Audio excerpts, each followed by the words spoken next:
قل هو الله أحد الله الصمد لم يلد ولم يولد ولم يكن له কুফুয়ান আহাদ। জোরে বলেন আল্লাহু আকবার। আল্লাহ তাআলা বলে, বন্ধু আপনি বলে দেন আমি আল্লাহ এক, আমি কারো থেকে হই নাই, কেউ আমার থেকে হয় নাই, আমি কারো মুখাফিক্কি না, সব হইল আমার মুখাফিক্কি। এই জন্য আল্লাহ তাআলা বলেন আমি হইলাম আহাদ আহাদ আহাদ, এক এক এক আল্লাহ, এক আল্লাহ। আল্লাহ কয়জন? আহাদুন লাইসা কামিসলিক ফাসামাদুন লাইসা কাফাসলিক লিমানিল মুলকু তুগুইতু সাজাওয়ার খুদাই। ও কলিজার যুবক, আল্লাহ পাক রব্বুল আলামিন বলেন আমি এক, আল্লাহ তাআলার সাথে কাউকে শরীক করা যাবে না। এখন আসেন ও যুবক ভাই, যদি প্রশ্ন করি খ্রিস্টানের দল তোমার রব কয়জন? বলবে একজন, আমার সৃষ্টিকর্তা একজন। যদি বলি হিন্দুর দল তোমার রব কয়জন? বলবে একজন, আমার সৃষ্টিকর্তা একজন। যদি নাসারাকে বলি তোমার রব কয়জন? বলবে একজন। তাহলে মুসলমানকে প্রশ্ন করলে মুসলমান বলবে রব একজন। তারপর নাসারা, ইহুদি নাসারা বৌদ্ধ যারা আছে তারপর তারা কেন জাহান্নামী, মুসলমান কেন জান্নাতি? ভালো করে বুঝবেন, তারা এক আল্লাহ মানে, এক রব মানে। খ্রিস্টানকে যদি বলি তোমার রব কয়জন? বলবে একজন, আমার রব একজন। এরপর তারা জাহান্নামী কেন? বলে এক আল্লাহ মানি, এক রব মানি, কিন্তু রবের সাথে আবার শরীক করে। যেমন ঈসা রুহুল্লাহ, আল্লাহ তাআলার সন্তান, নাউজুবিল্লাহ। মারিয়াম আলাইহিস সালাতু ওয়াস সালাম আল্লাহর বিবি, বলেন নাউজুবিল্লাহ। নাসারাকে যদি বলি তোমার রব কয়জন? বলবে একজন। এরপর তারা চিরস্থায়ী জাহান্নামী কেন? বলবে উযাইর ইবনুল্লাহ, উযাইর আলাইহিস সালাতু ওয়াস সালাম আল্লাহর সন্তান, এই জন্য চিরস্থায়ী জাহান্নামী। হিন্দুদেরকে যদি বলি তোমার সৃষ্টিকর্তা কয়জন? বলবে একজন। এরপর চিরস্থায়ী কেন জাহান্নামী? বলবে আমরা এক সৃষ্টিকর্তা মানি, এক রব মানি, কিন্তু এক রব সব দুঃখ মোচন করতে পারে না। এই জন্য আমরা দুর্গার কাছে যাই, সরস্বতীর কাছে যাই, মনসার কাছে যাই। ও কলিজার যুবক, আল্লাহ তাআলার সাথে যদি কেউ শরীক করে তার ঈমান থাকে না। ঠিক মুসলমান তোমাকে যদি প্রশ্ন করি, সবাই এক বাক্যে শাহাদাত আঙ্গুলটা উঁচাইয়া বলবে আমার রব আল্লাহ। কিন্তু বড় আফসোস, মুসলমানদের ভিতরে কিছু আল্লাহর বান্দা আছে যারা এক আল্লাহ মানে, এক আল্লাহর গোলামি করে, যারা বলে আমানতু বিল্লাহ ওয়া মালাইকাতিহি ওয়া কুতুবিহি ওয়া রুসুলিহি ওয়াল ইয়াউমিল আখির ওয়াল কদরি খাইরিহি ওয়া শাররিহি মিনাল্লাহি তাআলা ওয়াল বা'সি বা'দাল মাউত। যারা এক আল্লাহ মানে, এক আল্লাহর গোলামি করে, আবার মাঝে মাঝে দেখা যায় পীরকে পাইলে পীরের কদমে সেজদা দেয়, মাজার পাইলে মাজারে সেজদা দেয়। আল্লাহর কসম একবার, আল্লাহর কসম দুইবার, আল্লাহর কসম তিনবার। 3.5 হাত বডির ভিতরে এই কপাল নামক জায়গাটা আল্লাহ সবচেয়ে দামি করে বানাইছে। কোনো ব্যক্তি যদি এই কপালকে কোনো ব্যক্তির পায়ে ঝুঁকায়, কোনো ব্যক্তি যদি এই কপালকে কোনো মাজারে ঝুঁকায়, কোনো কবরে ঝুঁকায়, এমনকি মুহাম্মদুর রাসূলুল্লাহর রওজার সামনেও ঝুঁকায়, তার ঈমান থাকে না, বেঈমান হয়ে যায়। কারণ লা ইলাহা ইল্লাল্লাহ, আল্লাহ তাআলার সাথে কাউকে শরীক করা যাবে না। পয়গম্বর আরবি সাল্লাল্লাহু আলাইহি ওয়াসাল্লাম সাহাবায়ে কেরামদেরকে একদিন নসিহত করতেছেন। এমন সময়ে নবী আমার বলেন, দাখালান নারে রাজুলুন ফিজ যুবাব, দাখালাল জান্নাতে রাজুলুন ফিজ যুবাব। সাহাবীরা বলেন কাইফা ইয়া রাসূলুল্লাহ, ওগো আল্লাহর নবী সেটা আবার কিভাবে? একটা মাসির কারণে জান্নাতে গেল, একটা মাসির কারণে জাহান্নামে গেল, সেটা আবার কিভাবে? রাসূল আকরাম সাল্লাল্লাহু আলাইহি ওয়াসাল্লাম বলেন, সাহাবায়ে কেরাম, ওই যে বনি ইসরাঈলের ভিতরে এক জালেম রাস্তার মাঝখানে মূর্তি বানাইয়া, যে ওই রাস্তা দিয়া যায় মূর্তির নামে খরচ করে যাইতে হবে, মূর্তির নামে দান করতে হবে। একদিন ওই রাস্তা দিয়ে একজন মুসলমান হেঁটে যায়, জল্লাদ ডাক দিয়া কয়, মুসলমান মূর্তির নামে দান করে যাও। মুসলমান ডাক দিয়া কয়, মুসলমান মূর্তির নামে দান করতে পারে না, মুসলমান দান করবে একজনের নামে, তিনি কে? জোরে বলেন তিনি কে? জল্লাদ ডাক দিয়া কয়, দান না করলে দেহ থেকে গর্দানকে আলাদা করে দিব। মুসলমান কয়, না না না, আমি মূর্তির নামে দান করতে পারবো না। জল্লাদ ডাক দিয়া কয়, ভাই, এ মুসলমান ভাই, তোমার উট বকরি দেওয়ার দরকার নাই, টাকা পয়সা দেওয়ার দরকার নাই, একটা মাসি মাইরা তুমি নিরাপদে চইলা যাও, কমাস কম একটা মাসি মাইরা মূর্তির নামে দান করে চলে যাও, তোমাকে ছেড়ে দিব। মুসলমান চিন্তা করলেন, একটা মাসি মাইরা যদি নিরাপদে চইলা যায়, তার দ্বারা তেমন বড় কোনো ক্ষতি হবে না। সে একটা মাসি মাইরা মূর্তির নামে দান করে নিরাপদে চইলা গেল। নবী আমার কয় মূর্তির নামে মাসিমা দান কইরা নিরাপদে যায় না, দাখালান নারে রাজুলুন ফিজ যুবাব। পয়গম্বর বলেন মাসি মাইরা নিরাপদে যায় না, সে আল্লাহর জাহান্নামে চইলা গেছে। বলেন নাউজুবিল্লাহ। কিছুদিন পর ওই রাস্তা দিয়ে আরেকজন মুসলমান যায়, ডাক দেয়া বলে মুসলমান মূর্তির নামে দান করে যাও। মুসলমান ডাক দিয়ে কয় জল্লাদ মুসলমান মূর্তির নামে দান করতে পারে না। কয় তোমার আগ দিয়ে এই রাস্তা দিয়ে একজন মুসলমান গিয়েছিল, সে একটা মাসি মাইরা নিরাপদে চইলা গেছে, তুমি একটা মাসি মাইরা মূর্তির নামে দান করে নিরাপদে চইলা যাও। মুসলমান ডাক দিয়া বলে জল্লাদ একটা মাসি মারলেও যদি আমি মূর্তির নামে দান করি সেটাও আমার রবের সাথে শরীক করা হবে, আবার যদি একটা উট বকরি দিই সেটাও শরীক করা হবে। না না না, এই সামান্যতম শরীক আমি আমার রবের সাথে করতে পারি না, আমি আমার রবের সাথে কাউকে শরীক করব না। লোকমান আলাইহিস সালাতু ওয়াস সালাম ভালো করে বুঝেন, লোকমান আলাইহিস সালাতু ওয়াস সালাম তার সন্তানকে ডাক দিয়া কয় এ সন্তান ভালো করে বুঝো, ইয়া বুনাইয়া লা তুশরিক বিল্লাহ ইন্না শিরকা লাযুলমুন আযীম। ডাক দিয়া কয় সন্তান আল্লাহ তাআলার সাথে কাউকে শিরিক করবা না, আল্লাহ তাআলার সাথে কাউকে শরীক করবা না, শরীক সবচেয়ে বড় মারাত্মক বড় গুনাহ। মুসলমান ডাক দিয়া কয় জাল্লাত আল্লাহ তাআলার সাথে কাউকে শরীক করা যায় না, সেটা হোক মাসি দিয়া, হোক উট বকরি দিয়া, হোক টাকা পয়সা দিয়া, হোক জবান দিয়া, হোক আমল দিয়া। না না না, আমি আমার রবের সাথে কাউকে শরীক করতে পারবো না। জাল্লাত তরবারিটা বাহির করে এক আঘাতে দেহ থেকে গর্দানটা আলাদা করে দেয়, রক্তের বন্যা বয়া যায়। নবী আমার সাহাবায়ে কিরামদেরকে ডাক দিয়া কয় সাহাবায়ে কিরাম দাখালাল জান্নাতে রাজুলুন ফিজ যুবাব। নবী আমার ডাক দিয়া কয় সাহাবায়ে কিরাম এই আল্লাহর বান্দা বনি ইসরাইলের ব্যক্তি কয় মূর্তির নামে দান না কইরা জীবন দিয়েছে, গর্দান দিয়েছে, রক্তের বন্যা বয়া গেছে। আল্লাহ পাক রব্বুল আলামিন এই রক্তের জাহাজে কইরা তাকে জান্নাতের মালিক বানা দিয়েছে। লা ইলাহা ইল্লাল্লাহ লা ইলাহা ইল্লাল্লাহ লা ইলাহা ইল্লাল্লাহ লা ইলাহা ইলাহা ইল্লাল্লাহ লা ইলাহা ইল্লাল্লাহ লা ইলাহা ইল্লাল্লাহ। জোরে লা ইলাহা ইল্লাল্লাহ লা ইলাহা ইল্লাল্লাহ লা ইলাহা ইল্লাল্লাহ লা ইলাহা ইল্লাল্লাহ লা ইলাহা ইল্লাল্লাহ লা ইলাহা ইল্লাল্লাহ।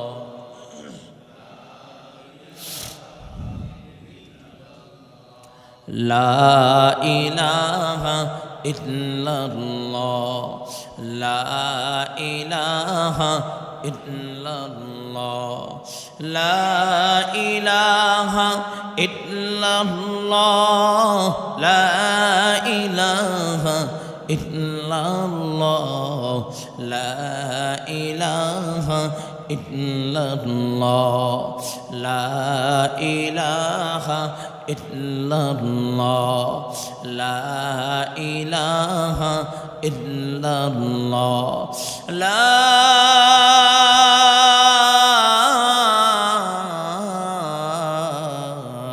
ইলাহা ইল্লাল্লাহু মুহাম্মাদুর রাসূলুল্লাহ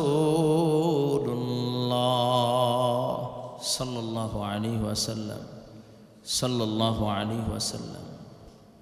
রব যাকে ভালোবাসেন, যাকে মোহাব্বত করেন, তাকেই ইবাদত করার মতো সুযোগ দান করেন, তৌফিক দান করেন, তাকেই যায় নামাজে দাঁড়া করায় দেন। ঠিক কিনা? আমরা যারা আসতে পেরেছি, এই যে আমাদের এই তোফাজ্জল ভাই আমাদের মুরব্বী, অসুস্থ, এই অবস্থায় অসুস্থ থাকলে মানে অনেক মানুষই মসজিদে আসতাম, কিন্তু সর্বপ্রথম যারা মসজিদে আসছেন তাদের ভিতরে অন্যতম একজন। এটা আল্লাহ তাআলার অনুগ্রহ ও দয়া, ঠিক কিনা?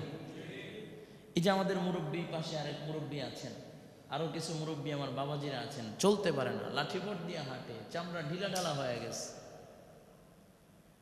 তারপর আল্লাহ পাক রব্বুল আলামিন তাদেরকে নিয়ে এসেছেন।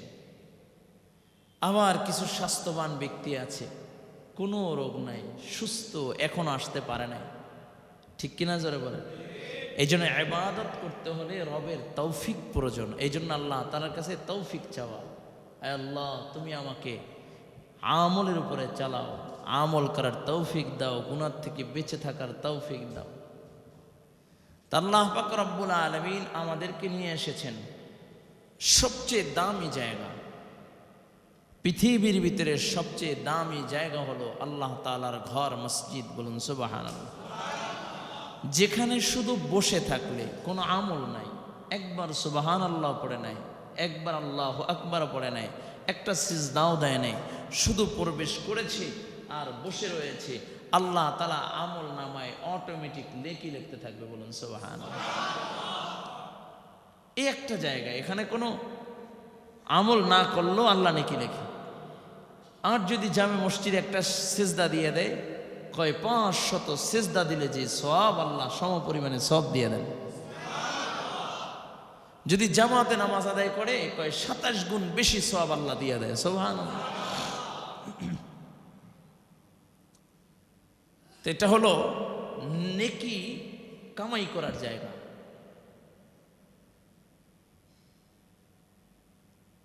আমাদের দেশ থেকে প্রবাসে লক্ষ লক্ষ টাকা খরচ করে কিছু ভাইরা প্রবাসের জীবন কাটায়, যেখানে মা নাই, বাবা নাই, স্ত্রী, সন্তান সব মায়া মমতা ছেড়ে প্রবাসে চলে যায়। কারণ কয়ে ইনকাম করে যেন আইসা আত্মীয় স্বজন নিয়ে সুখে শান্তিতে জীবন যাপন করতে পারে, ঠিক কিনা? আত্মীয় স্বজন সব নিয়ে যেন সুখে শান্তিতে জীবন যাপন করতে পারে। এই জন্য জীবনের একটা মূল এবং জীবনের সবচেয়ে গুরুত্বপূর্ণ অংশটুকুই আমরা প্রবাসে কাটাই অনেকে, ঠিক না? কারণ জোয়ানি হালাত, এটা হলো সবচেয়ে জীবনের মূল টাইম। এই টাইমটা প্রবাসে কাটায় একটু বৃদ্ধিকালে সবাইকে নিয়ে আনন্দ উল্লাসে কাটাবো, কষ্ট করে এখানে আসে কামাই করার জন্য। আবার আমাদের দেশের ভিতরে আমরা যারা আছি অনেকে পরিশ্রম করি, দিনরাত 24 ঘন্টার ভিতরে 18 ঘন্টা, 20 ঘন্টা, 15 ঘন্টা, 16 ঘন্টা পরিশ্রম করি। কেন? এই সন্তানদের মুখে একটু হাসি ফুটাইব, ঠিক কিনা? একটু আরামে থাকবো, আত্মীয় স্বজন নিয়ে একটু সুখে শান্তিতে বসবাস করব, ঠিক কিনা? ঠিক একটা মানুষ, আল্লাহ তাআলা আমাদেরকে হায়াত দিয়েছেন, এই হায়াতের ভিতরে প্রত্যেকটা দিন 5টা টাইম যদি আল্লাহ তাআলার জন্য, আল্লাহর মহব্বতে যদি আল্লাহর ঘরে কাটায়, কিছু সময় যদি আল্লাহকে ডাকাডাকি করে, কিছু সময় যদি আল্লাহর গোলামি করে, আল্লাহ পাক রব্বুল আলামিন কাল কিয়ামতের ময়দানে যেই সময়ের শুরু আছে আর শেষ নাই, ওই সময় আল্লাহ তাআলা চিরস্থায়ী সুখের জায়গা আল্লাহ বানায় দিবে। বলুন সুবহানাল্লাহ।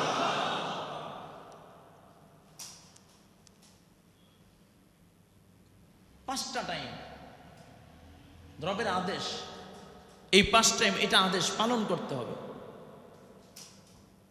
আমি কারখানায় ধরেন জবে ঢুকলাম, চাকরিতে ঢুকলাম, ঢোকার পরে আমার ডিউটি দিল 8টা টু 8টা। আচ্ছা, এই ডিউটির ভিতরে যদি আমি ডিউটি পালন না করি, মাস শেষ কি আমাকে বেতন দিবে?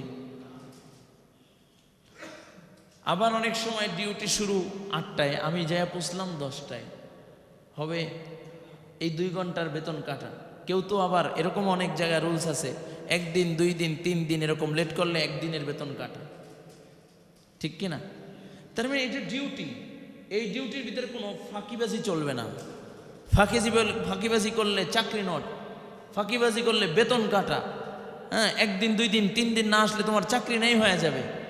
ঠিক আল্লাহ পাক রব্বুল আলামিন দিনরাত 24টা ঘন্টার ভিতরে আল্লাহ পাক রব্বুল আলামিন 5টা সময় এই 5টা সময়কে 10 মিনিট 15 মিনিট 20 মিনিট করে 5টা সময় সর্বমোট মিলে দেখা যায় 1 ঘন্টার একটা সময় আল্লাহ পাক রব্বুল আলামিন তোমার কাছে চেয়েছে এই 5 ঘন্টা 24 ঘন্টার ভিতরে এই 5টা সময় যদি আল্লাহ পাক রব্বুল আলামিনের ঘরে কাটাও, আল্লাহ তাআলার কুদরতি কদমে কাটাও, আল্লাহ পাক রব্বুল আলামিন বিনিময়ে কানাত লাহুম জান্নাতুল ফিরদাউসি নুজুলা, আল্লাহ তাআলা বিনিময়ে তোমাকে জান্নাতুল ফিরদাউসের মালিক বানায় দিবে। সুবহানাল্লাহ।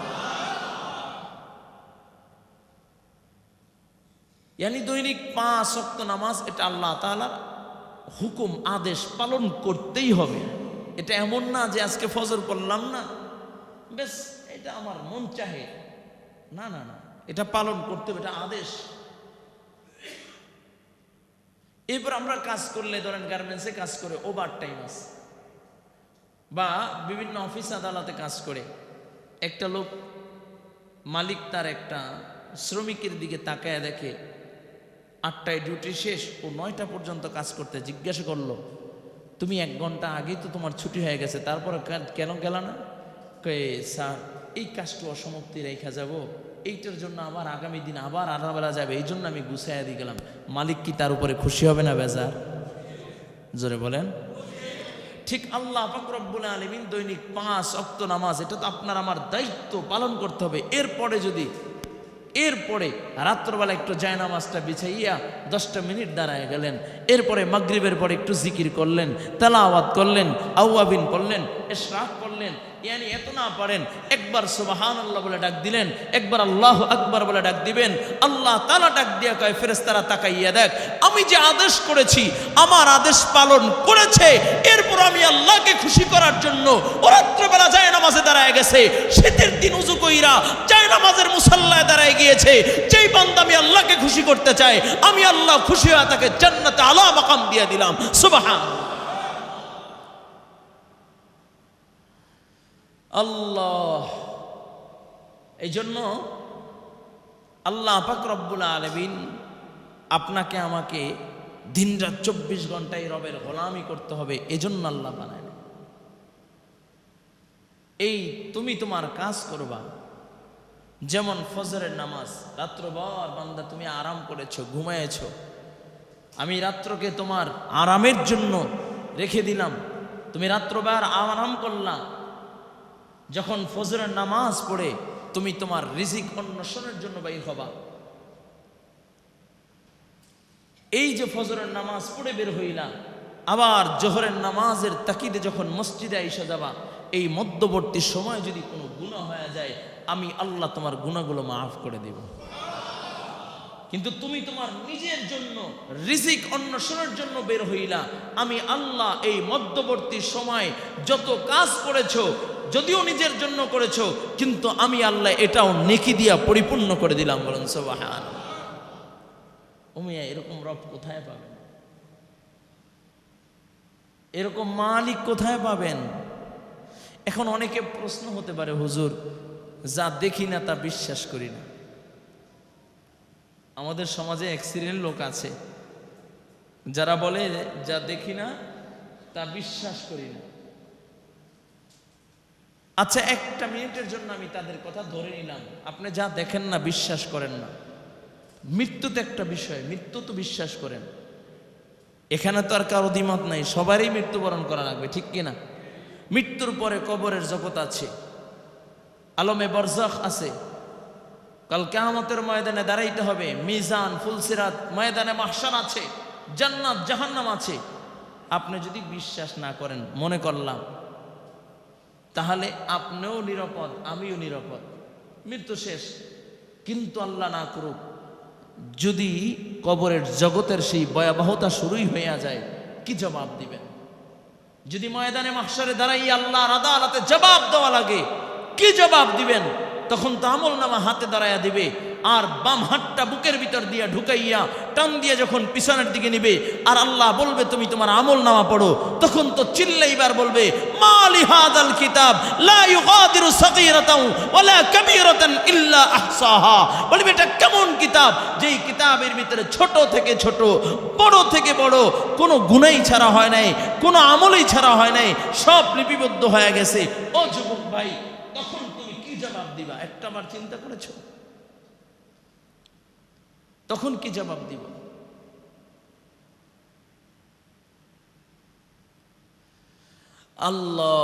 আল্লাহ পাক রব্বুল আলামিন বলেন, ইন্নাল্লাযীনা আমানু ওয়া আমিলুস সালিহাত কানাত লাহুম জান্নাতুল ফিরদাউসি নুজুলা। রব বলেন, যে ব্যক্তি ঈমানকে মজবুত করে আমলে সালেহ করে আসতে পারবে, আমি আল্লাহ তার জন্য জান্নাতুল ফিরদাউস রেখে দিলাম। সুবহানাল্লাহ।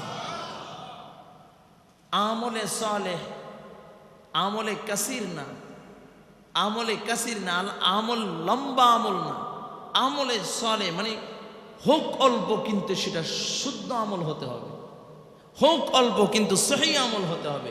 পয়গম্বর আরবি সাল্লাল্লাহু আলাইহি ওয়াসাল্লাম বলেন, আখলিস দীনাকা ইয়াকফিকাল আমালুল কলিল।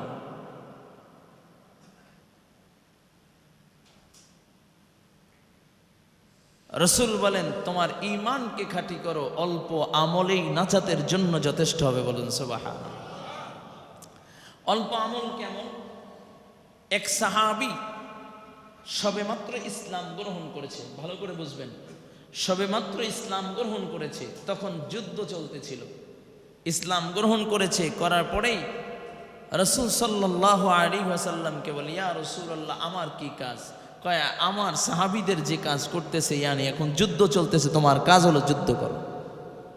ওই যুদ্ধের ময়দানে সাহাবী শহীদ হয়ে গিয়েছে,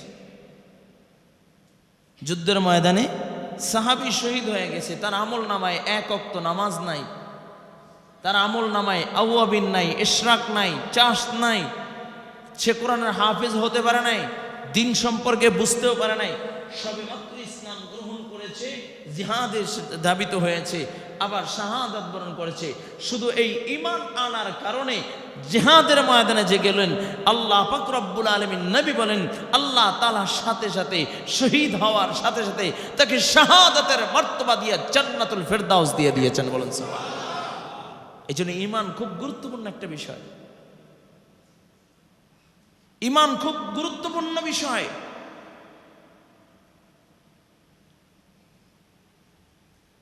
ঈমান কি?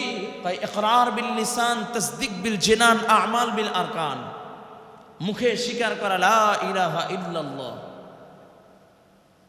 মুখে স্বীকার করা আশহাদু আল্লা ইলাহা ইল্লাল্লাহ ওয়া আশহাদু আন্না মুহাম্মাদান আবদুহু ওয়া রাসূলুহু। এটা মুখে স্বীকার করতে হবে, অন্তরে বিশ্বাস করা। ভালো করে বুঝবেন, কেউ মুখে স্বীকার করে নাই কিন্তু 100% অন্তরে বিশ্বাস ছিল মুহাম্মদুর রাসূলুল্লাহ আল্লাহ তাআলার নবী, এক আল্লাহ আছেন, এ বিশ্বাস ছিল কিন্তু মুখে স্বীকার করে নাই, সে জাহান্নামী হয়ে গেছে। নবীর সবচেয়ে প্রিয়জন, নবীকে যিনি গাইড দিয়ে রাখতেন, একটা আসর নবীর গায়ে লাগতে দিতেন না যতদিন পর্যন্ত আবু তালেব মক্কার ভিতরে ছিলেন। আমার নবীর দিকে কেউ চক্ষু রাঙানি দিয়ে কথা বলতে পারে নাই, আমার নবীকে কেউ ধমক দিতে পারে নাই, আমার নবীকে কেউ আঘাত করতে পারে নাই। নবীর সামনে ঢাল স্বরূপ ছিলেন। যখন ইন্তেকালের পূর্ব মুহূর্তে নবী আমার মাথার পাশে বসে গেলেন, ডাক দিয়া কয়, চাচা একটা বার পড়ে নেন লা ইলাহা ইল্লাল্লাহ। আমি মুহাম্মদুর রাসূলুল্লাহ কি স্বীকার করা লাগবে না, শুধু জবান দিয়ে বলেন লা ইলাহা ইল্লাল্লাহ। তো কাল কিয়ামতের ময়দানে আল্লাহ তাআলার কাছে সুপারিশ করে বলবো, আল্লাহ আমার চাচাকে জান্নাত দিয়ে দাও। যখন নবী মাথার পাশে বসা, ডাক দিয়া কয়, বাতিজা আমি জানি তুমি সত্য পয়গম্বর, আমি জানি এক আল্লাহ আছে, জান্নাত জাহান্নাম আছে, আমি বিশ্বাস করি, কিন্তু এখন যদি আমি মুখে স্বীকার করি তাহলে মক্কার কাফেররা বলবে যে আমি ভয়তে কালিমা পড়ে নিয়েছি, এই জন্য মুখে স্বীকার করতে পারলাম না। আল্লাহর নবী যখন আফসোস করতে লাগলেন, আল্লাহর নবী যখন বারবার তালকিন দিতে লাগলেন, তখন আল্লাহ পাক রব্বুল আলামিন ডাক দিয়া কয়, হাবিব ইন্নাকা লা তাহদি মান আহবাবতা। ও বন্ধু, আপনি কান্না কইরেন না, আমি যাকে ইচ্ছা হেদায়েত দান করি, যাকে ইচ্ছা পথভ্রষ্ট করি। ভালো করে বুঝবেন, নবীর চাচা, নবীর সামনে ঢাল স্বরূপ ছিলেন আব্দুল মুতালিব, যার হাতে নবীকে উঠায়া দিয়ে গেলেন। নবীর প্রতি বিশ্বাস ছিল, আল্লাহ তাআলার বিশ্বাস ছিল, শুধু জবানে বলে নাই, শুধু জবানে আশহাদু আল্লা ইলাহা ইল্লাল্লাহ ওয়া আশহাদু আন্না মুহাম্মাদান আবদুহু ওয়া রাসূলুহু এই কথাকে স্বীকার করে নাই। এই জন্য সে চিরস্থায়ী জাহান্নামের বাসিন্দা। সবচেয়ে জাহান্নামে সবচেয়ে কম শাস্তি যার হবে সে হলো আবু তালেব। তাকে দুইটা জাহান্নামের আগুনের জুতা পরায় দেওয়া হবে। এই জন্যই তার মাথার মগজগুলো এত হিট হবে, বলে মাথার মগজগুলো বাতের মারের মতো গলিয়া গলিয়া পড়তে পারবে। এই হলো জাহান্নামের সবচেয়ে কম শাস্তি যার হবে সে। ও যুবক, এখন আসেন, এক নাম্বার মুখে স্বীকার করে, ঈমানের এক নাম্বার স্তর কি বলেন? মুখে স্বীকার করা আশহাদু আল্লা ইলাহা ইল্লাল্লাহ ওয়া আশহাদু আন্না মুহাম্মাদান আবদুহু ওয়া রাসূলুহু। এরপর কি বলেন? ইকরার বিল লিসান তাসদিক বিল জিনান, অন্তরে বিশ্বাস করা। কি বলেন? অন্তরে বিশ্বাস করা। 3 নাম্বার আমাল বিল আরকান, কয়ে আমলে পরিণত করা। আমলে পরিণত করা, অন্তরে স্বীকার করলাম আল্লাহ এক, লা ইলাহা ইল্লাল্লাহ, আল্লাহ ছাড়া কোনো মাবুদ নাই, কিন্তু আমি কাজে করলাম অমুক ছাড়া আমি চলতে পারি না, তমুক ছাড়া চলতে পারি না, আমার ব্যবসা আমাকে খাওয়ায়, আমার চাকরি আমাকে খাওয়ায়, আমার নেতার জন্য আমি বেঁচে আছি, আমার নেত্রীর জন্য আমি বেঁচে আছি। আল্লাহর কসম আপনার ইমানের ভিতরে খলল আছে, ঠিক কিনা জোরে বল। এখন বড় আফসোস, ভালো করে বুঝবেন। 1 নাম্বার মুখে স্বীকার করা, 2 নাম্বার অন্তরে বিশ্বাস করা, 3 নাম্বার আমলে পরিণত করা। বড় দুঃখের সাথে বলতে হয়, 92% মুসলমানের দেশ। এদেশের প্রত্যেকটা মানুষ দল যেটা করুক, কিন্তু ঈমান তার কাছে সবচেয়ে দামি, ঠিক কিনা? ভয় পাচ্ছেন? তাহলে জোরে বলেন ঠিক কিনা? এদেশের মানুষ যে যেটা করুক, দলের চেয়ে তার কাছে দিন সবচেয়ে দামি, ঠিক কিনা জোরে বলেন? ইসলাম সবচেয়ে দামি, ঠিক কিনা জোরে বলেন? আমার নবী তার কাছে দামি, ঠিক কিনা জোরে বলেন? আমার রব তার কাছে দামি, ঠিক কিনা জোরে বলেন? এখন বুঝেন, এই দেশে যদি নবীকে কেউ গালি দেয়, এই দেশে যদি আল্লাহ তাআলাকে নিয়ে যদি কেউ কটূক্তি করে, 92% মুসলমানের দেশের সব সহ্য করতে পারে, কিন্তু আমার নবীকে নিয়ে কটূক্তি করে সহ্য করতে পারে না, ঠিক কিনা জোরে বলেন? আল্লাহকে নিয়ে কটূক্তি করে সহ্য করতে পারে না, ঠিক কিনা? কিন্তু বড় আফসোস, কেউ যদি বলে, ভালো করে বুঝবেন, শরঈ বিধান এটা কার? শরঈ বিধান কার? জোরে বলেন। কোরআনে যে বিচার ব্যবস্থা আছে এটা কার কথা? কোরআনে যে রাষ্ট্র ক্ষমতা আছে কার কথা? কোরআনে যে রাষ্ট্র পরিচালনার কথা আছে কার কথা? আল্লাহ তাআলা বলেন আস-সারিকু ওয়াস-সারিকাতু ফাকতাউ আইদিয়াহুমা, কয় চোর ধরা পড়লে তার হাত কাইটা দাও, কার কথা? এন কেউ যদি কয় এই আইন মানি না, তাহলে আমাদের দেশে সমস্যা কি জানেন? আমরা কিছু মানতে চাই আর কিছু মানতে চাই না। বড় আফসোস, ভালো করে বুঝবেন। একজন নামাজ পড়ে না, একজন নামাজ পড়ে না, গুনাহগার হবে। কেউ যদি বলে নামাজ লাগবেই না, কাফের হয়ে যাবে। জোরে বলেন ঠিক কিনা? একজনে নামাজ পড়ে না, একটা বিষয়, আমি নামাজ পড়ি না, গুনাহগার হব। কিন্তু যদি বলে নামাজ লাগবে না, নামাজ পড়া লাগবে না, নামাজ পড়া লাগবে না, আল্লাহর কসম সে ইমানদার থাকবে না, বেঈমান হয়ে যাবে, ঠিক কিনা?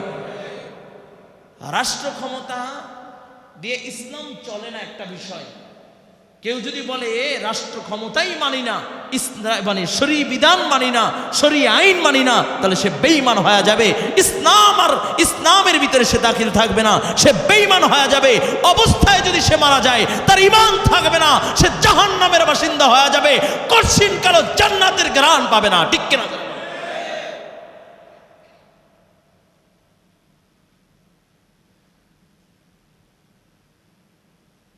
আর এই কথা যদি কেউ সাপোর্ট করে, বুঝবেন, আমরা দেখতেছি নতুন নতুন কিছু নেতার আবির্ভাব হচ্ছে। আমরা তো এটা কাম্য ছিলাম না। 5ই আগস্টের পরে আমরা চাচ্ছিলাম নতুন এক রাষ্ট্র হবে, যেখানে কোনো বৈষম্য থাকবে না, যেখানে ইসলামকে নিয়ে কেউ কটূক্তি করবে না, আমার নবীকে নিয়ে কটূক্তি করবে না, শরঈ আইন নিয়ে কটূক্তি করবে না, ইসলামের বিধান নিয়ে কটূক্তি করবে না, যেখানে নিরাপদ থাকবে মানুষের অর্থ সম্পদ, যেখানে নিরাপদ থাকবে আমার বোনদের ইজ্জত, যেখানে নিরাপদ থাকবে আমার ভাইদের জীবন, যেখানে নিরাপদ থাকবে আমার ভাইয়ের ব্যবসা, মানে প্রত্যেকটা সেক্টরে যেন সব মানুষগুলো নিরাপদে তার আদর্শ বাস্তবায়ন করতে পারে, নিরাপদে থেকে ব্যবসা করতে পারে, নিরাপদে থেকে জীবন যাপন করতে পারে। কিন্তু দেখলাম চিত্রটা ভিন্ন হয়ে যাচ্ছে। সামান্য কয় টাকার জন্য, 200-300 টাকার জন্য আমার ভাইকে প্রকাশ্য হত্যা করে, আমার বোনদের ইজ্জতকে কেড়ে নেয়, ভাইয়ের ব্যবসাকে লুটপাট করে দেয়, ভাইয়ের জিনিসপাতি ভাঙচুর করে। এটা তো আমরা চাই নাই, ঠিক কিনা জোরে বলেন? এটা হওয়ার কারণ কি?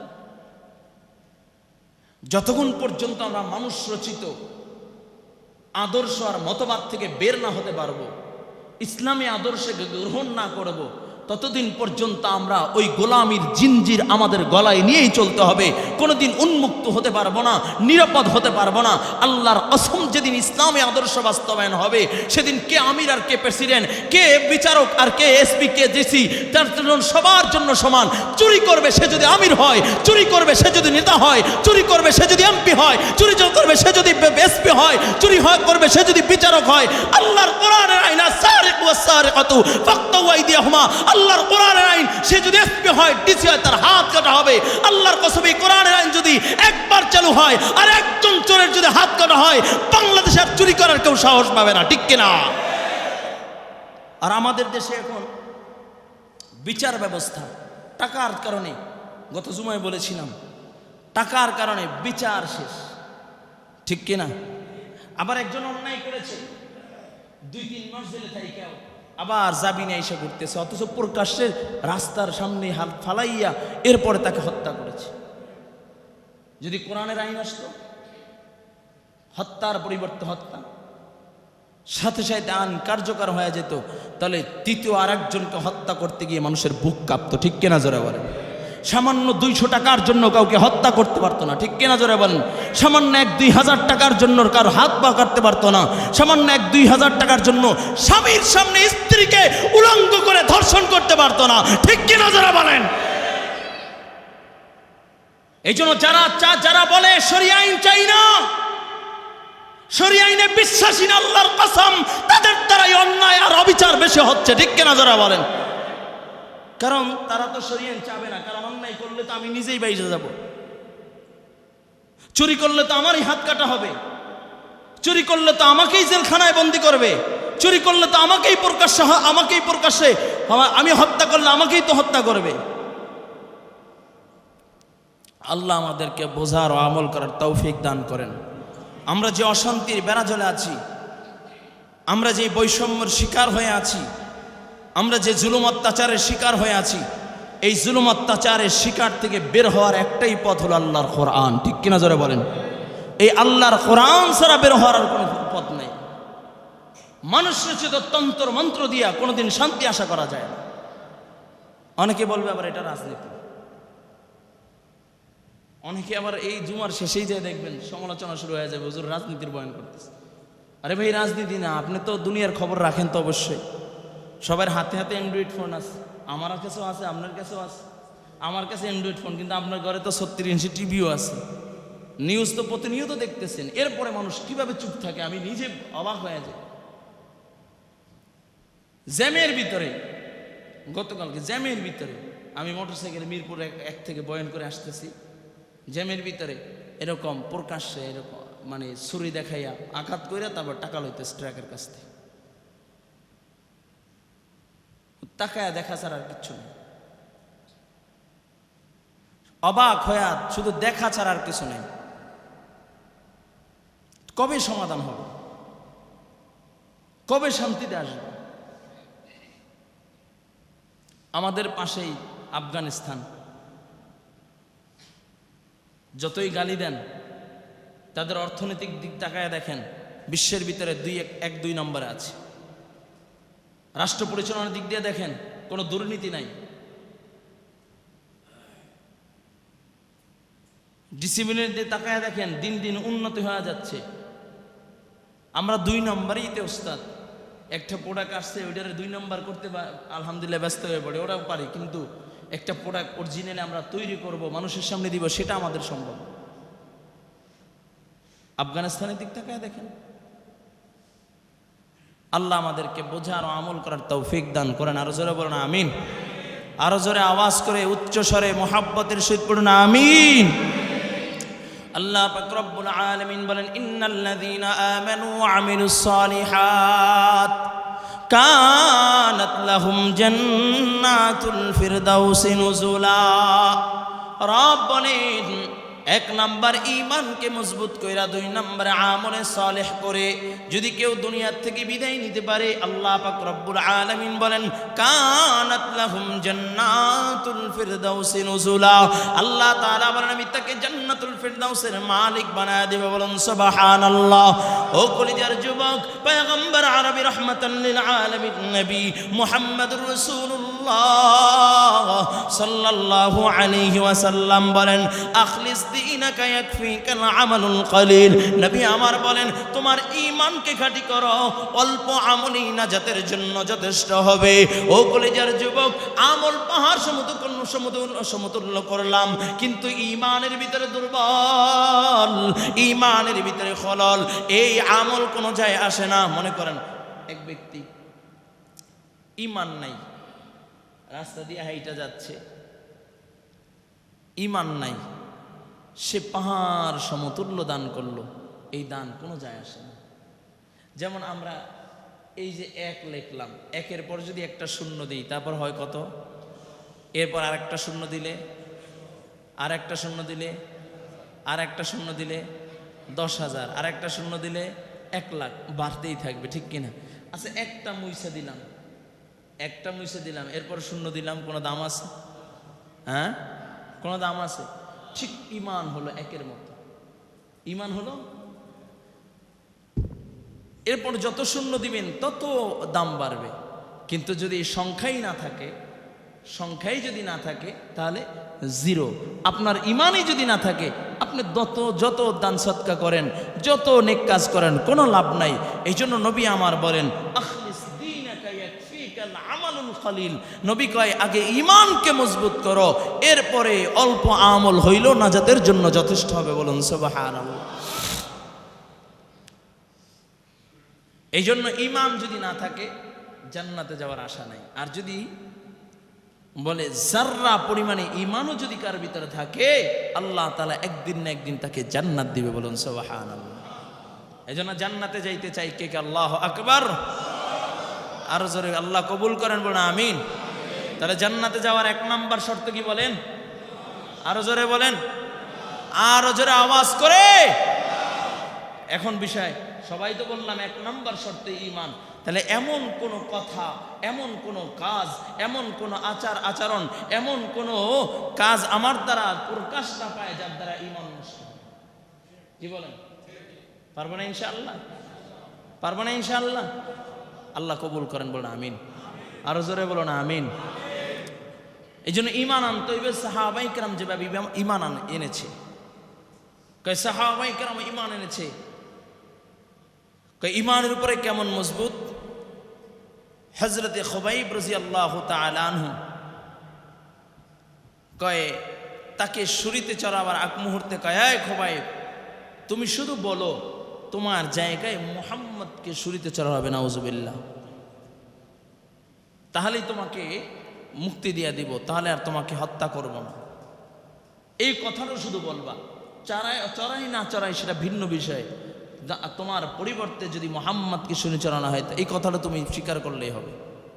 বলে, এই কাফেরের দলেরা, আমার শরীরের ভিতরে প্রাণ থাকা অবস্থায়, আমি জীবিত থাকা অবস্থায় আমার নবীর পায়ে একটা কাঁটা ঢুকবে, সেটাও আমি সহ্য করতে পারবো না। এটা হচ্ছে ঈমান, এটা হইল ঈমান। এই জন্য যুবক ভাইরা আমার, রাসূল বলেন, আখলিস দীনাকা ইয়াকফিকাল আমালুল কলিল। পয়গম্বর আরবি সাল্লাল্লাহু আলাইহি ওয়াসাল্লাম বলেন, তোমার ঈমানকে মজবুত করো, অল্প আমলই নাজাতের জন্য যথেষ্ট হবে। ও কলিজার যুবক, ঈমান 3 জিনিসের নাম। কয় জিনিসের নাম? জোরে বলেন। কয় জিনিস? একটু আঙ্গুলটা জাগান, এটা আঙ্গুল যায়। কয় জিনিস? জোরে বলেন, কয় জিনিস? এক নম্বরে তাওহীদ, 2 নম্বরে রিসালাত, 3 নম্বরে বাআস পরকালের বিশ্বাস। তাওহীদ লা ইলাহা ইল্লাল্লাহ, লা ইলাহা ইল্লাল্লাহ, আশহাদু আল্লা ইলাহা ইল্লাল্লাহ। বলেন বলেন বলেন, আশহাদু আল্লা ইলাহা ইল্লাল্লাহ। এই আল্লাহ তাআলার সাথে কাউকে শরীক করা যাবে না, আল্লাহ তাআলার সাথে কাউকে শরীক করা যাবে না, আল্লাহ তাআলার সাথে কাউকে শরীক করা যাবে না। এমন কোন কাজ আমার থেকে হতে পারে না যাতে আল্লাহ তাআলা শরীক করে।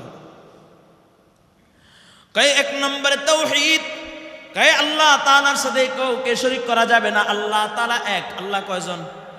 জোরে বলেন, জোরে বলেন, জোরে বলেন। একটা জরুরি মাসালা শুনেন, আমরা অনেকে না বুঝে এই কথাটা বলি, বিশেষ করে শিক্ষিত সমাজে যারা আছেন তারা বেশিরভাগ আমরা এই শব্দটা ব্যবহার করি, ও মাই গড। এই কথাটা কিন্তু অনেকে বলি। গড শব্দ বলতে কিছু নেই।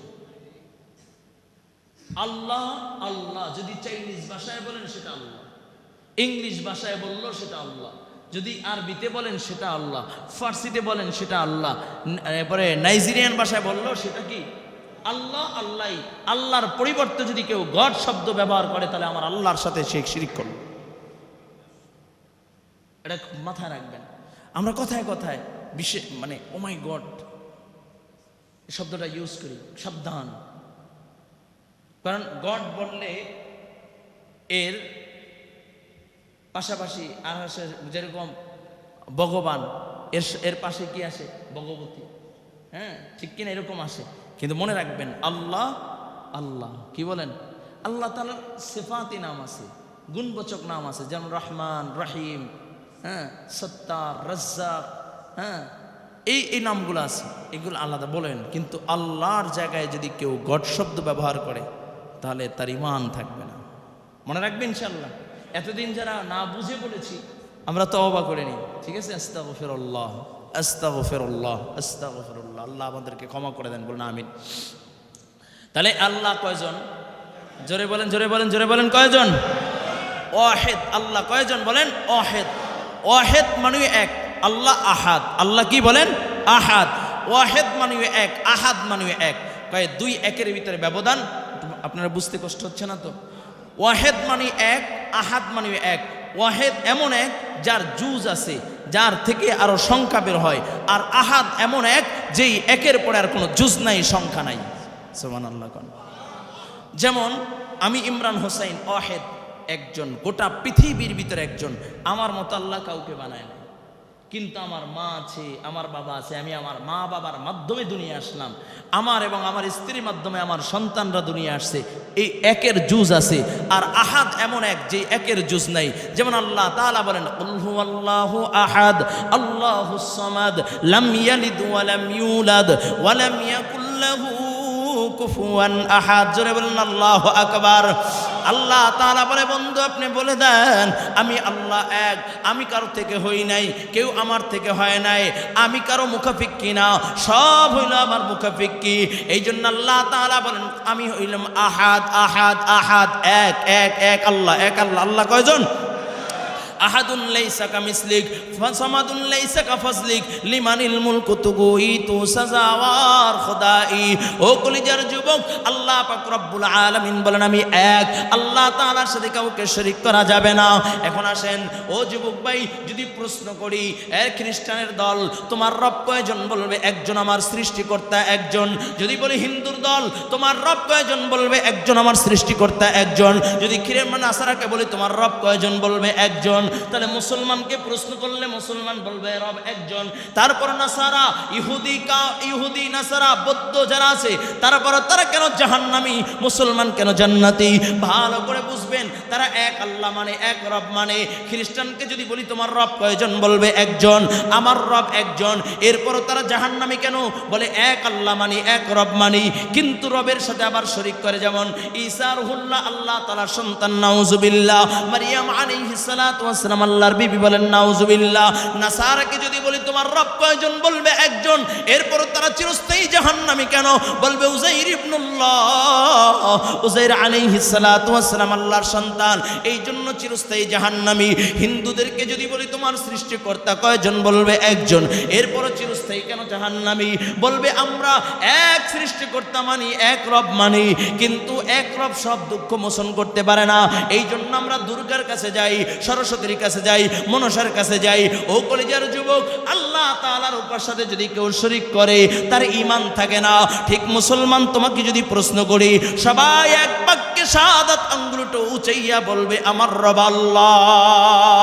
কিন্তু বড় আফসোস, মুসলমানদের ভিতরে কিছু আল্লাহর বান্দা আছে যারা এক আল্লাহ মানে, এক আল্লাহর গোলামি করে, যারা বলে আমানতু বিল্লাহ ওয়া মালাইকাতিহি ওয়া কুতুবিহি ওয়া রুসুলিহি ওয়াল ইয়াউমিল আখির ওয়াল কদরি খাইরিহি ওয়া শাররিহি মিনাল্লাহি তাআলা ওয়াল বা'সি বা'দাল মাউত। যারা এক আল্লাহ মানে, এক আল্লাহর গোলামি করে, আবার মাঝে মাঝে দেখা যায় পীরকে পাইলে পীরের কদমে সেজদা দেয়, মাজার পাইলে মাজারে সেজদা দেয়। আল্লাহর কসম একবার, আল্লাহর কসম দুইবার, আল্লাহর কসম তিনবার। 3.5 হাত বডির ভিতরে এই কপাল নামক জায়গাটা আল্লাহ সবচেয়ে দামি করে বানাইছে। কোনো ব্যক্তি যদি এই কপালকে কোনো ব্যক্তির পায়ে ঝুঁকায়, কোনো ব্যক্তি যদি এই কপালকে কোনো মাজারে ঝুঁকায়, কোনো কবরে ঝুঁকায়, এমনকি মুহাম্মদুর রাসূলুল্লাহর রওজার সামনেও ঝুঁকায়, তার ঈমান থাকে না, বেঈমান হয়ে যায়। কারণ লা ইলাহা ইল্লাল্লাহ, আল্লাহ তাআলার সাথে কাউকে শরীক করা যাবে না। পয়গম্বর আরবি সাল্লাল্লাহু আলাইহি ওয়াসাল্লাম সাহাবায়ে কেরামদেরকে একদিন নসিহত করতেছেন। এমন সময় নবী আমার বলেন, দাখালান নারে রাজুলুন ফিজ যুবাব, দাখালাল জান্নাতে রাজুলুন ফিজ যুবাব। সাহাবীরা বলেন, কাইফা ইয়া রাসূলুল্লাহ, ওগো আল্লাহর নবী, সেটা আবার কিভাবে? একটা মাছির কারণে জান্নাতে গেল, একটা মাছির কারণে জাহান্নামে গেল, সেটা আবার কিভাবে? রাসূল আকরাম সাল্লাল্লাহু আলাইহি ওয়াসাল্লাম বলেন, সাহাবায়ে কেরাম, ওই যে বনি ইসরাঈলের ভিতরে এক জালেম রাস্তার মাঝখানে মূর্তি বানাইয়া, যে ওই রাস্তা দিয়া যায় মূর্তির নামে খরচ করে যাইতে হবে, মূর্তির নামে দান করতে হবে। একদিন ওই রাস্তা দিয়ে একজন মুসলমান হেঁটে যায়, জল্লাদ ডাক দিয়া কয়, মুসলমান মূর্তির নামে দান করে যাও। মুসলমান ডাক দিয়া কয়, মুসলমান মূর্তির নামে দান করতে পারে না, মুসলমান দান করবে একজনের নামে, তিনি কে? জোরে বলেন তিনি কে? জল্লাদ ডাক দিয়া কয়, দান না করলে দেহ থেকে গর্দানকে আলাদা করে দিব। মুসলমান কয়, না না না, আমি মূর্তির নামে দান করতে পারবো না।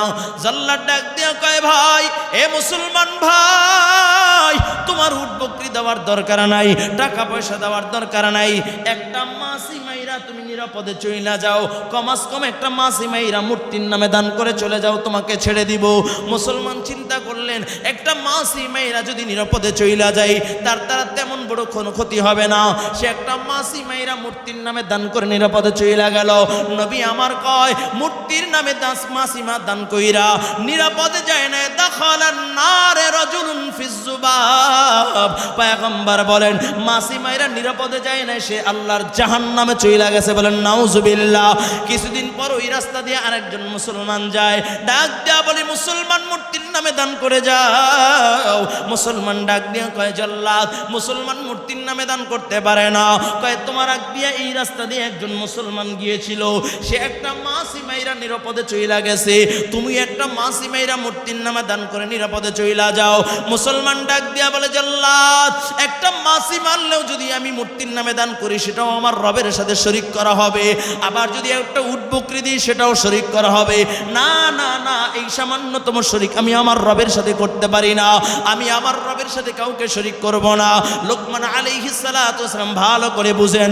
লোকমান আলাইহিস সালাতু ওয়াস সালাম তার সন্তানকে ডাক দিয়া কয়, এ সন্তান, এ সন্তান, ভালো করে বুঝো, ইয়া বুনাইয়া লা তুশরিক বিল্লাহ, ইন্না শিরকা লাযুলমুন আযীম। ডাক দেয়া কয় সন্তান, আল্লাহ তাআলার সাথে কাউকে শিরিক করবা না, আল্লাহ তাআলার সাথে কাউকে শরীক করবা না। শরীক সবচেয়ে বড় মারাত্মক বড় গুনাহ। মুসলমান ডাক দেয়া কয় জাল্লাত, আল্লাহ তাআলার সাথে কাউকে শরীক করা যায় না, সেটা হোক মাছি দিয়া, হোক উট বকরি দিয়া, হোক টাকা পয়সা দিয়া, হোক জবান দিয়া, হোক আমল দিয়া। না না না, আমি আমার রবের সাথে কাউকে শরীক করতে পারবো না। জাল্লাত তরবারিটা বাহির করে এক আঘাতে দেহ থেকে গর্দানটা আলাদা করে দেয়, রক্তের বন্যা বয়া যায়। নবী আমার সাহাবায়ে কিরামদেরকে ডাক দেয়া কয় সাহাবায়ে কিরাম, দাখালাল জান্নাতে রাজুলুন ফিজ যুবাব। নবী আমার ডাক দেয়া কয় সাহাবায়ে কিরাম, এই আল্লাহর বান্দা বনি ইসরাইলের ব্যক্তি কয় মূর্তির নামে দান না কইরা জীবন দিয়েছে, গর্দান দিয়েছে, রক্তের বন্যা বয়া গেছে। আল্লাহ পাক রব্বুল আলামিন এই রক্তের জাহাজে কইরা তাকে জান্নাতের মালিক বানা দিয়েছে। এই জন্য আল্লাহ তাআলার সাথে শরীক করা যাবে? হ্যাঁ, হোক আমার কথা দিয়েও শরীক করা যাবে না, আমার কাজ দিয়েও না, আমার ওঠা বসা চলাফেরা, আমার দান সৎকার কোনোভাবেই আমার রবের সাথে শরীক করা যাবে না। পারবো না ইনশাআল্লাহ? আচ্ছা জোরে বলেন তো আমার রবকে? হয় নাই, আরো জোরে বলেন তো আমার রবকে? আরো জোরে উচ্চ স্বরে বলেন আমার রবকে।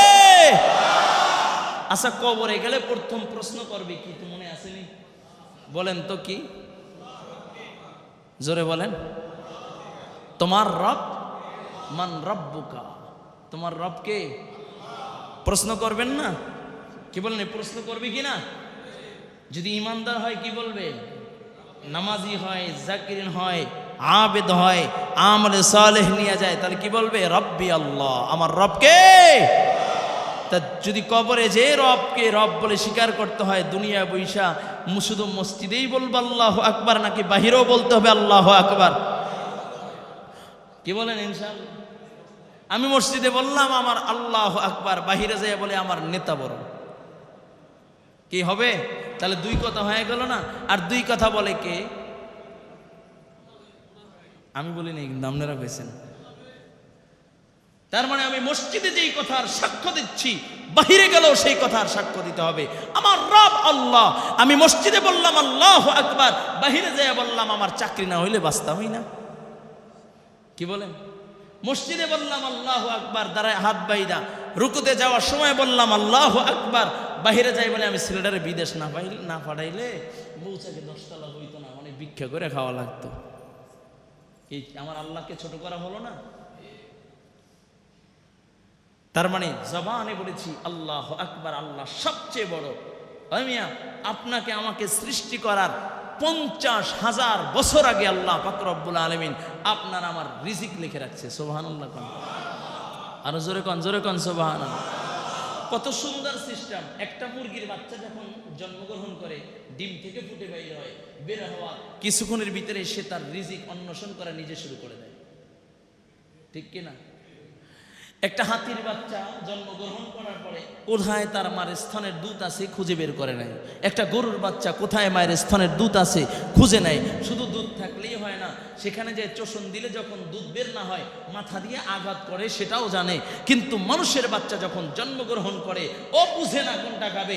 আল্লাহ তাআলা এত কুদরতিভাবে 10 মাস 10 দিন মায়ের গর্ভের ভিতরে রাইখা কুদরত লাগাইয়া, মায়ের নাভির সাথে সন্তানের নাভির কালেকশন লাগাইয়া, আল্লাহ মায়ের নাপাক রক্তকে খাওয়াইয়া বড় কইরা আল্লাহ দুনিয়া আইসা এত সুন্দর সিস্টেম করে দিলেন, মা উঠাইয়া তার স্তনের সাথে মুখটা লাগায় তারপর দুধ পান করায়। সুবহানাল্লাহ। কারণ তুমি দামি। কারণ কি বলেন? তুমি দামি, আশরাফুল মাখলুকাত। আশরাফুল মাখলুকাত, সমস্ত মাখলুকাতের ভিতরে সবচেয়ে দামি হইল মানুষ। সুবহানাল্লাহ কইতেন। কিন্তু আমাদের আচরণগুলো নিকৃষ্ট প্রাণীর চেয়েও হিংস্র হয়ে গেছে। আমরা আশরাফুল মাখলুকাত, আমরা সৃষ্টির সেরা জীব, আমাদের আচরণগুলোও তো সেই রকম সেরা হওয়ার দরকার ছিল। কিন্তু আমাদের আচরণগুলো ইদানিং হিংস্র প্রাণীর চেয়ে জঘন্য হয়ে গিয়েছে, শূকরের চেয়ে জঘন্য হয়ে গেছে, কুকুরের চেয়ে জঘন্য হয়ে গেছে, হিংস্র প্রাণীর চেয়ে জঘন্য হয়ে গেছে, ঠিক কিনা জানা? কারণ আমাদের ভিতর রবের মহাব্বত নেই। কি বলেন? রবের মহাব্বত নাই। যদি কোনো আঘাত করার আগে যদি চিন্তা করতাম আমি তো শ্রেষ্ঠ, আমার আখলাক তো হবে শ্রেষ্ঠ।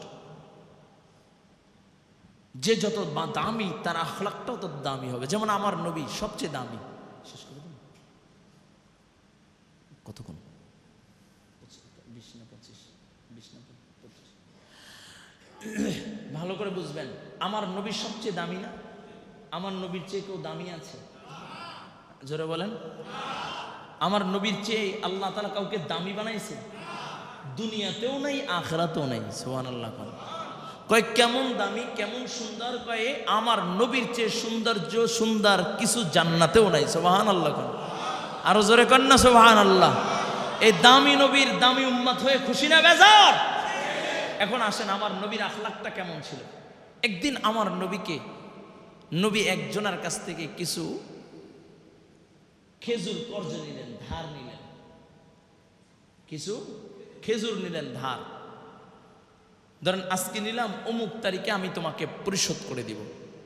ওই তারিখ আসার আগেই সে আমার নবীর ঘরের সামনে এসে হাজির। ডাক দিয়া কয়, মুহাম্মদ, তোমরা কুরাইশ বংশের লোক, কথা দিয়ে কথা রাখো না, তোমরা আমানতের খেয়ানত করো। আমার নবীকে কয় আমানতের খেয়ানত করে।